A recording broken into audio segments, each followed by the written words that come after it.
मित्रांनो, उद्या म्हणजे 2 डिसेंबरला नगरपंचायत आणि नगर परिषदेच्या निवडणुका होणार होत्या. पण काही शहरांमध्ये प्रभाग हे चुकीच्या पद्धतीने वाटले गेले. काही ठिकाणी मतदार यादीमध्ये गडबडी होत्या, तर काही प्रभागांवरतीचे उमेदवार हे सुप्रीम कोर्टामध्ये गेलेले होते.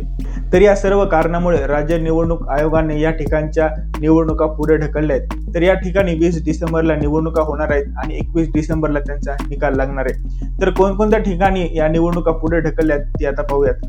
तर यामध्ये हिंगोली जिल्ह्यातलं वसमत, नांदेड जिल्ह्यातलं उमरी धर्माबाद, जळगाव जिल्ह्यातलं एरंडोल, सोलापूरमधलं माळशिरस, माढा जिल्ह्यातलं अंजनगाव, अकोला जिल्ह्यातलं बालापूर, बुलढाण्यामधलं देऊळगाव राजा, चंद्रपूरमधलं चंद्रपूर ग्रामीण आणि बिबेरशाही, यवतमाळमधलं वाणी नगर परिषद, सोलापूरमधलं मंगळवेढा, साताऱ्यामधलं महाबळेश्वर, फलटण, पुणे जिल्ह्यातले बारामती, फुरसुंगी, उरुली, देहू, नेवासे, पायरी, रेणापूर या जागांचा समावेश आहे. तर मित्रांनो, या यादीमध्ये तुमच्या पण गावाचं नाव आहे का ते मला कमेंट करून नक्की सांगा आणि चॅनलला फॉलो नक्की करा.